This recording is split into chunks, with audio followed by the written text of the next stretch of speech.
Alright mga boss, so welcome back again sa inyo. So next content natin ay magpapalit tayo ng mini relay na pang busina. So tatry natin kung gagana to at tatagal. So i-experience ko muna kung tatagal tong mini relay. Yan, kung durable ba talaga. Kasi itong mga common na relay, yan, pamatagalan naman pero may mga times na bumibigay din to. So ayan, nakalas ko na yung relay ko. Tapos yung loud horn natin. So soon planning to convert ng dual horn, yung stock tsaka loud. Matagal pa yun eh. So unahin muna natin tong mini relay. So same lang yung wirings niyan ng mini relay mga boss. Pinaliit lang talaga at wala siyang mga numbering o diagram. Maghihinang muna tayo dito sa dalawa, 85 and 86 malabo. Tapos yung gitna 30, 87 yan. Tapos 87A. So dito lang tayo magtatap ng output natin. Babalikin ko muna yung 87A para hindi na mag-contact. So inangin ko muna yung dalawang ano natin, yung para sa wirings ng horn natin. Yan.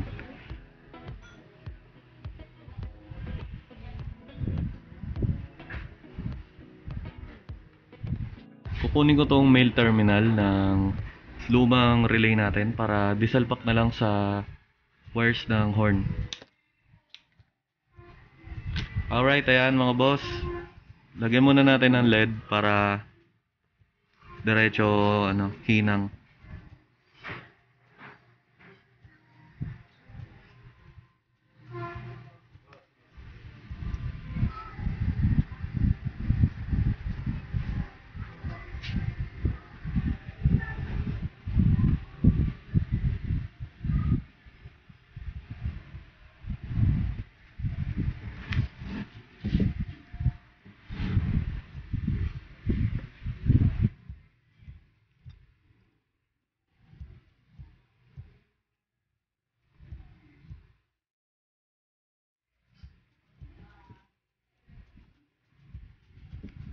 Sana kasi yung ano natin, yung shrinkable tube.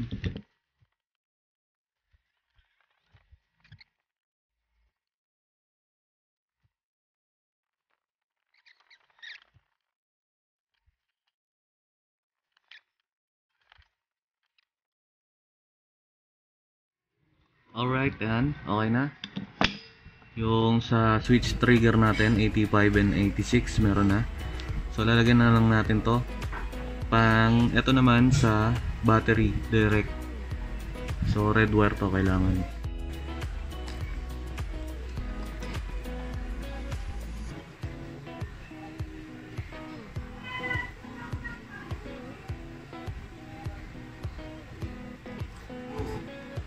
Zero 0965 099 099 091 099 099 1771.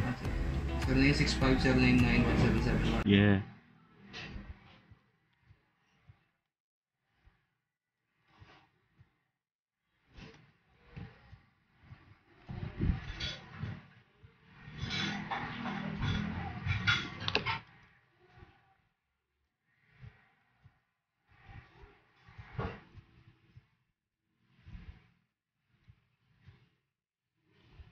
Yun. So okay na yung ano natin, yung positive wire natin papuntang battery.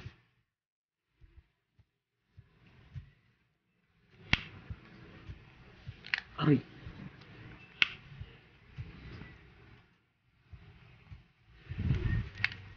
Okay. Ayan na. Alright na. Next naman mga boss, yung output natin. Output terminal, yung 87. So, kailangan natin ang dalawang wire. Ayan, katulad nito. Pagsasamahin natin sila tapos saka natin hihinangin.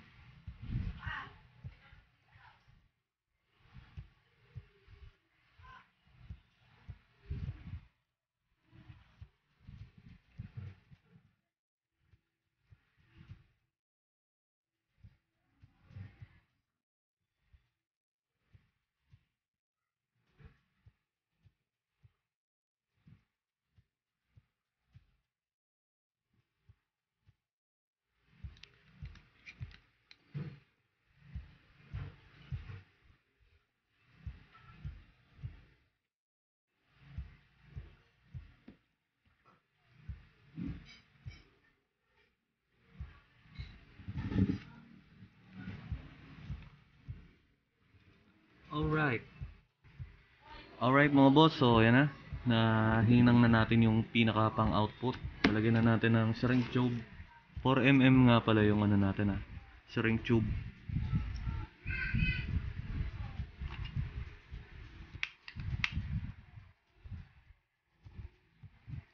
Woo! Save mo. Bakit sa'yo? Delete ko, buti. Bobo putik. Hindi mo sa'yo. Akala ko sa'yo. Wala. Tanga, nasa notes mo yun. Bakit ko bibigay sa ano ko? Alright, balik tayo mga boss. Ayan. Bukod sa tropa kong syong okay na yung wirings natin. Check na natin mga boss. Alright mga boss, nandito na tayo sa kay Mayor Red. At andito na lahat ng mga kailangan natin. Nagpagapang na rin ako ng negative positive na galing battery. Yan. So kung nanonood kayo ng mga previous video ko, ang white ang negative lagi sa akin at ang red ang positive na galing sa battery. Lagay muna natin yung horn natin. So sa wirings ng horn mga boss, ayan, kailangan meron kayong ganyan. Yung dalawang terminal, pag-isahin nyo na lang.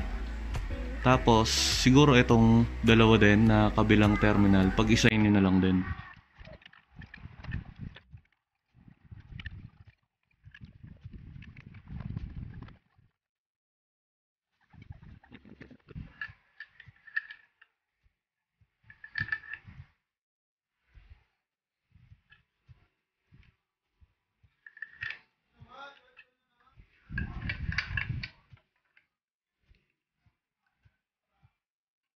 Ano to?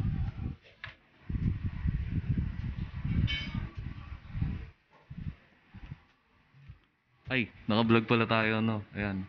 So, yung dalawa, yung 86 and 85, kahit magkabaliktad yan, okay lang. Dito sa original na socket natin ng horn. Alright, ayan o. Tapos yung pangalawa. Tapos, problema ko na lang yung positioning niya.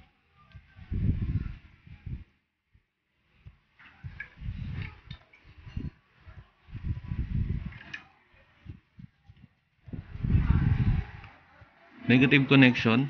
Tap na natin sa negative.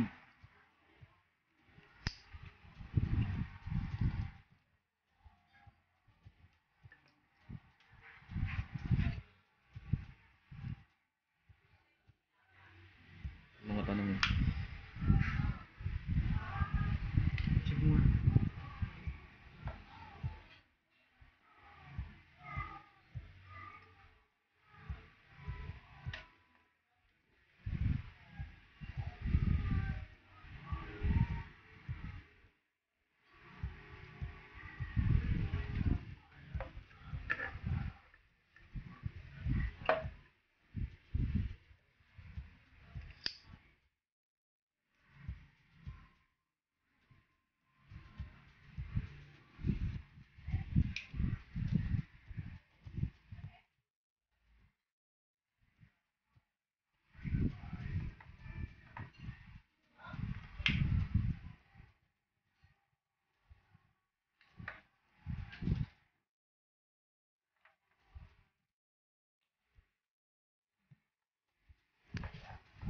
Yung dalawang dalawa, 'di ba nakabit na natin yung negative, dalawang terminal. Yung natitirang dalawang terminal, ikakabit natin sa output. Ayan, yung dalawang nilagay natin sa 87 na wire.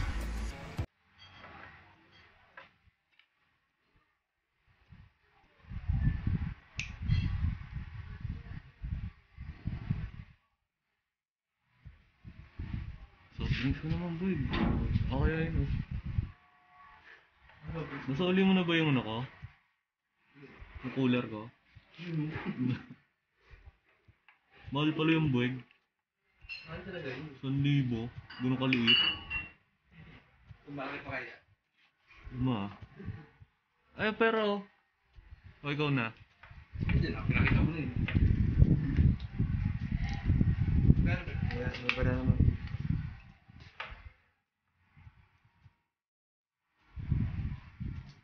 So, ayun mga boss. Naging panatag ako na... Ayun pinix ko na, nilagyan ko na ng shrinkable tube. Pero panatag naman ako nagagana to. E di pag hindi gumana, pahiya tayo. Rewire ulit. Ayan. Tapos ganyan. Tapos tago natin ganyan. So, ganyan siya kalinis mga bossing. Mamaya. Tape ko pa yan. Siyempre, testing muna. Testing na natin.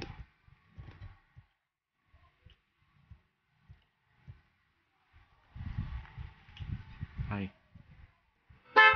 Alright. So, successful tayo mga boss. Yan. Palinis natin lalo itsura ng ano natin. Ng ano natin yung ano ba to? Lagi na lang ako nautal. Yung ano ng relay natin. Positioning. Alright. Oh. Tape na tayo mga boss. Gago ka. Biro ng ganyan. Hindi naman naman yun, baka sa amin. Hindi pa lang yung ID ko.